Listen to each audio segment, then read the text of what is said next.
In today's video, I'm going to teach you upload backup files and database to Hostinger. By the end, you'll have your website files in place, your database imported, and your WordPress configuration updated so everything connects properly. Before we begin, make sure you have two things ready: a zip file of your website files and an SQL file of your database backup. Start by accessing your Hostinger H panel. After logging in, head to Hosting and click Manage next to your web hosting plan. If you have multiple domains, select the correct one at the top so you're working in the right environment. Now let's upload your website files. Open File Manager and navigate to the public/HTML directory.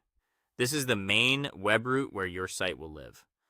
Click Upload, choose Select File, and pick your zip backup from your computer. Wait for the upload to complete. When it finishes, right-click the zip and choose Extract. Extract it into a new folder so you can review everything cleanly before moving it to the root. Keeping it in a separate folder first helps avoid clutter and makes it easy to verify the contents. Next, move the files to the main folder. Open the extracted folder. Select all files and folders inside, then right-click and choose Move File.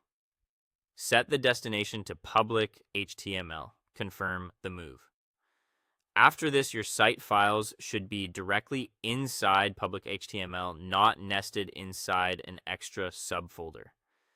If you're replacing an existing site, be mindful of overwriting. Make sure you're moving exactly what you intend. With the files in place, create a database.